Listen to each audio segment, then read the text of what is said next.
These are the continuation of the last report, the dark side of the internet.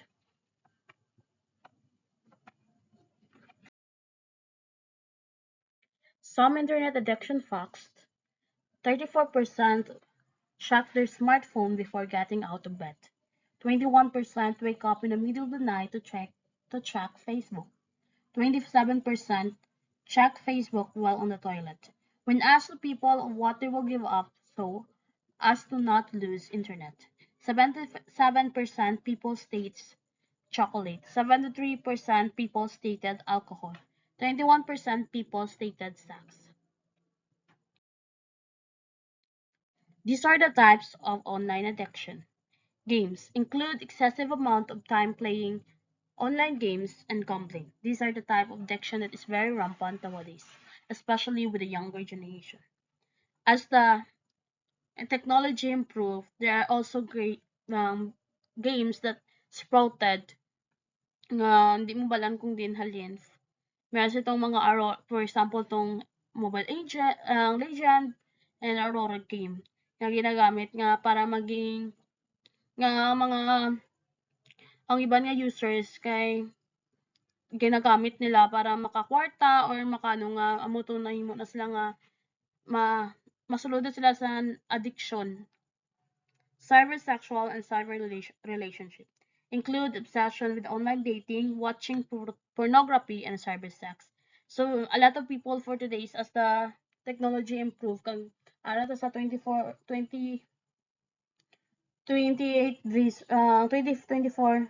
na ang technology na mas nga panami may itong mga there's a lot of people who use internet as their way to dating. For example, mga foreigners na mga ginagamit nila na para makipag-communicate, makipag-date sa mga Filipino or ibang pang lahi. Kaya sometimes po ang online internet ginagamit nga to watch pornography kag sa cybersex. Social networking include the usage of social networking sites like Facebook, Twitter, Instagram, etc. The users also feel the need to constantly update his or her media to monitor different posts. So, with the overuse na gitang internet, may sang mga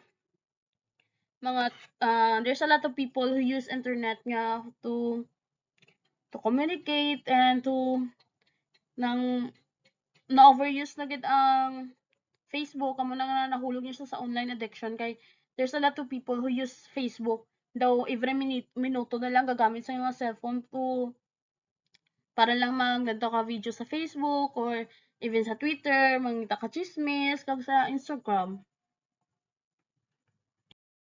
Net compulsions include addiction in online shopping or stock trading. So sa net compulsions, for example, sini kay Shopee or any online shopping nga ginagamit to check out or to buy goods and to shop for mga pang-aura-aura kag amo bilis ang naging ang addiction na siya sa internet kay overuse of ang online shopping maka-host sabi siya sang dako kag mayara po sa mga tao nga grabe gid ang pagiging addict sa online shopping nga sige lang check out and check out then add to cart mga mo sila information. This includes obsession with searching and collecting different informations with the kay grabe na po ang internet with the use of internet. Some people po sang fake news sa mga hindi man po dapat nga himuon kag naging addiction na siya kay mayagid sang mga tao nga may mabasahan sila nga isa ka i-search nila nga i-search as until they will gain information nga pwede po spread out sa ibang tao. Signs of internet addiction. First, the gradual increase of time with the use of internet just to feel satisfied. Second, the users uses internet to cope with negative feelings and bad mood. The users feel anxious, restless, irritable, or moody when they are not able to go online. This The user is unable to minimize the use of the internet after multiple attempts. The user track of time online, etc. Here are the causes of internet addiction. The user may be shy in real life and may feel secured in using the internet. So a lot of people in real life situation, they are very shy and they're very they feel awkward kag feel nila nga sila na pamintig ginalantaw. So ginagamit nila ang internet as their way to communicate and as their way to maglibang para sa sarili, ilibingon nila sarili or to make themselves happy and contented just in using of internet. The users turn to internet use to escape problems. Some users also uses internet as their way to navigate or way to para magpalayo sa problems makay in internet tigaw watch videos nga atong funny para malimtan po nila gamay ang ilang mga problems. The user use virtual world to connect with people to compensate their lack of ability in real life communications. So if for example sining virtual world nang ano god ng pagod silang mga app god, meron sa internet tabi nga mga app nga used to communicate with other people kay mayara sa real life situation sabi may iban pud nga tao nga lisod makipag-communicate amo na nga ginagamit nilang internet na lang as their way to communicate. The feeling of having a quick access to everything persuade the use the internet more often. So amo nga binang ginagamit, some people use internet as their way nga it is easier to do something or to access sa best internet. So some people yun nga gamit gid ang internet kay dali lang sila makakuha sang information or dali lang sila personal may ara na sa online booking sa mga flights, sa mga person ng group. Effects of internet addiction. So these are the effects of internet addiction. Family problems. The user does not spend time with his or her family, which leads to disagreements. So sometimes as the people overuse the internet, it is there is a lack of communication and meron sa miscommunication kag misconceptions sa family nga amo na nga tabo nga tungod sa hindi na sila maka-communicate, meron na sang disagreements, meron na sang problem nga matabo. Mental health problems. Creating another persona online may soon lead to depression and anxiety if it is not used moderately. Some people labi nga nag-pretend lang sa internet. So sometimes pretending in the internet can lead you to depression and anxiety. Kag mayroon po tabi sa mga sad videos or sad stories sa internet nga maka-trigger sa imong inner man ba inner emotion nga ano ka malisudan ka nga amo to maano siya makali siya sa sa problems and sa mental health. Academic difficulty, significant decrease in the user's academic records. Overuse of internet, overuse ng internet, makalid din siya sa kalain. And sa academic difficulties, na-overuse mo ang internet, person nang ga-ML ka, ga Mobile Legend ka. So, person aga ka na makatulugan kay until from halin mo sa school until nga mag 1 AM, 2 AM bugtaw ka pa gahambang sang Mobile Legend. So, kag wala na ka study, wala na ka ibra sang dapat mo himuon. So, makalid siya sa makalagay siya sa malisudan ka kailangan yung academic records kay magnubo. Financial issues. Internet addiction can be costly, especially with online gambling and online games. So there are games sabi nga gabayad ka, kailangan mo pa bayad personal sa Aurora Games na ano sa mga content creator god mas malisudan ka na kay ay hindi ka mano, 'di ba mabayad ka so sometimes too much using of internet can be costly pod sa financial mo kay magbayad ka man so kisa na wala sa magbalik sa imo, amo sina. Medical problems. Spending too much time in using the internet can be the cause to complications in our health, like severe headaches, body aches, carpal tunnel syndrome, dry eyes, and eating irregularities. So, overuse of internet can lead to medical problems. May aragin na silang, there is a person who posted on internet, on Facebook, way back before, that nag-overuse ng internet, naging nagkasakit siya, and overuse of internet can lead to severe gid nga sakit.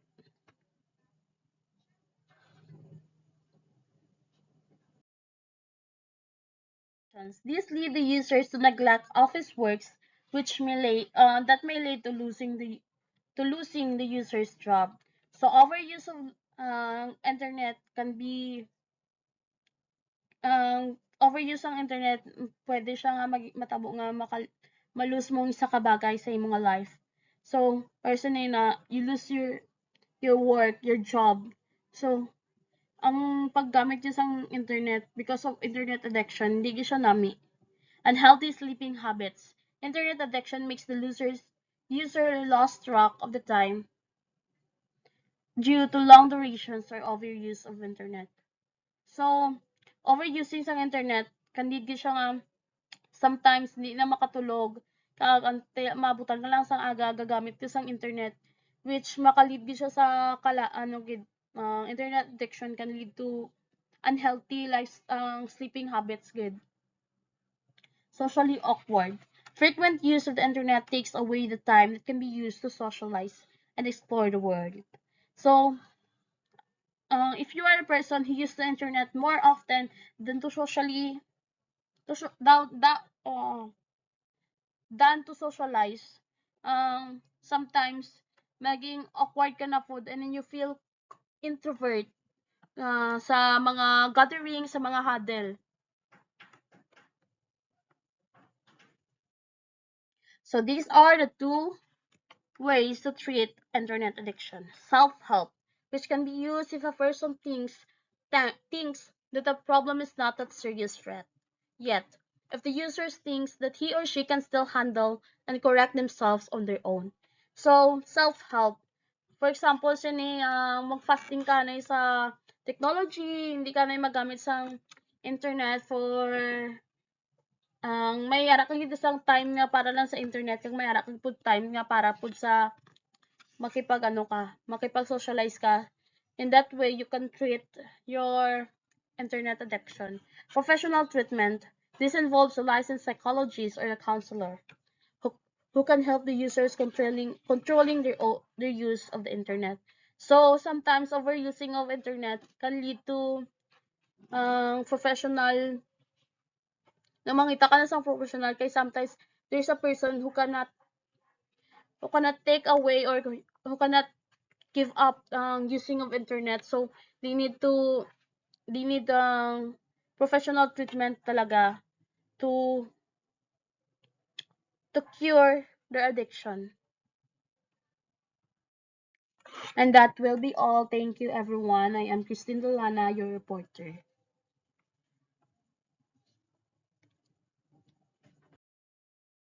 Hello everyone, so this is a continuation of our report. So since we already have tackled the self-help treatment, so since the addiction is uncontrollable already, so we need to seek a professional help.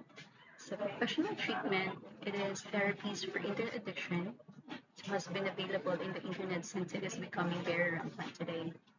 So we all know that in today's generation, so everyone is really hooked on the internet. So some of them were already addicted and it's uncontrollable already. So there are therapy that will help them to recover from internet addiction. So we have cognitive behavioral therapy treatment has been the most common, which includes the exploration of the person's usage pattern. After analyzing the usage patterns, we can give a strict schedule and timeline in using the internet. So it is also a form of psychological treatment that has been demonstrated to be very effective for a range of problems. So this is including also depression, anxiety disorders, and a lot of problems. So this CBT also helps individual to identify or change destructive or disturbing patterns that negatively influence their behavior and emotions. So it combines therapy, focusing of thought patterns. So basically, that's will going to limit the usage, but it is not totally um, it's not totally like um, not allowing the patient to use the internet.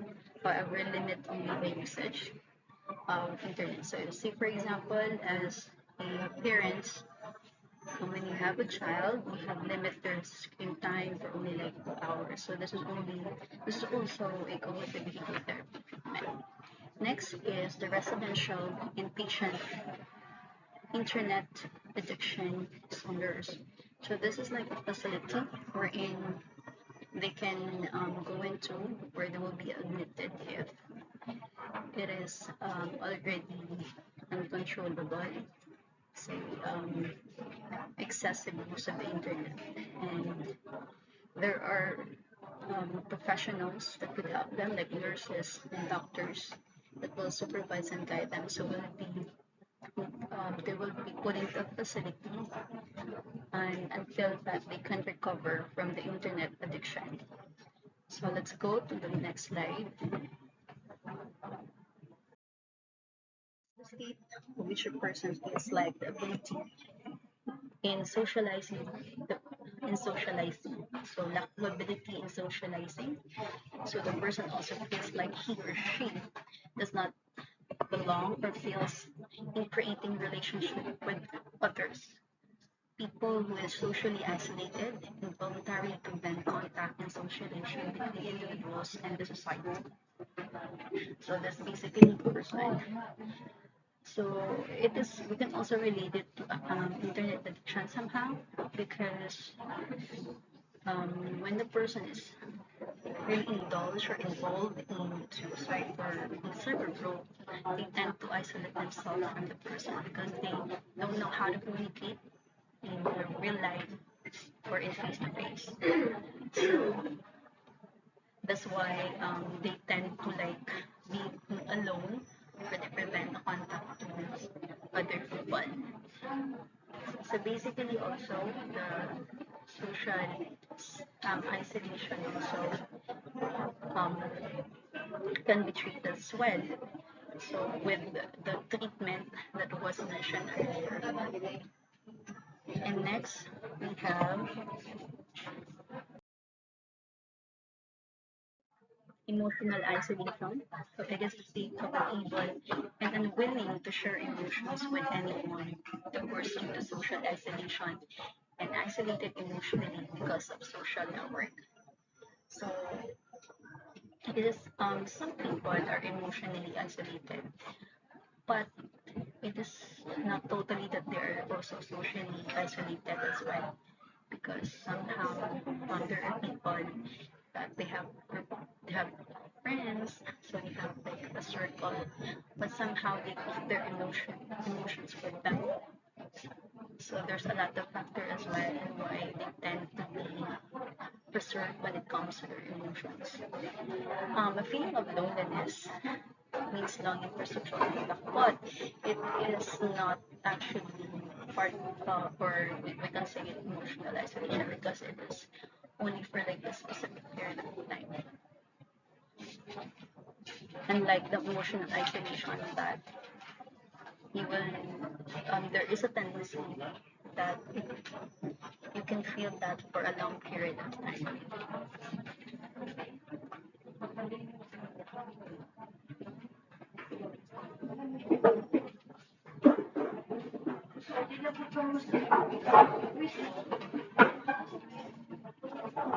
So proceed with the next topic.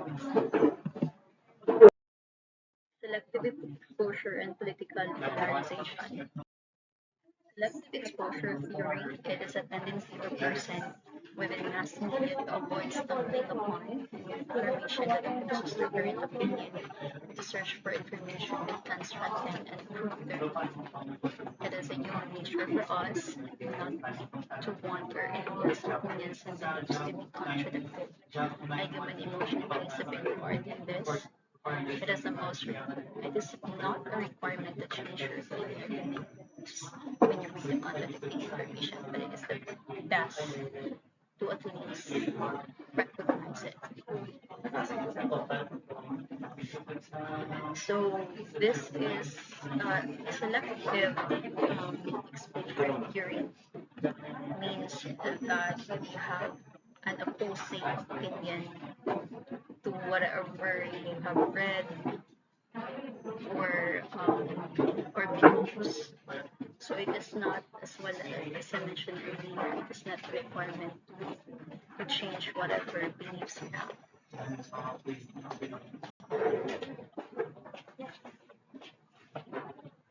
Next is political polarization. So according to the Major Evans Bryson in 1996, polarization is quite the state of thinking process. Polarization refers to the extent to which opinions on an issue are opposed to relations and theoretical maximum. Polarization refers to the increase of oppositions over time. So there are two types of political polarization. The elite polarization, it is a polarization within the party. This happens when the party views homogeneous political parties within the polarization have a distinct or a particular view. They are more unified internally and are habitually seen in a parliamentary system of democratic governments. So basically, when we say liberalization, so their point of view or political parties, political view are on the same. So they're not opposing. Number two is popular polarization, or sometimes called mass polarization. It happens when majority of the people in a party have a more heterogeneous view, principle, and policies. The members are divided, usually become less moderate in case of political polarization. So unlike elite polarization, which have homogeneous view or the same point of view, this popular polarization, they have different views, or their views are, or the members are normally divided. So we'll proceed with the next topic. Okay, I'm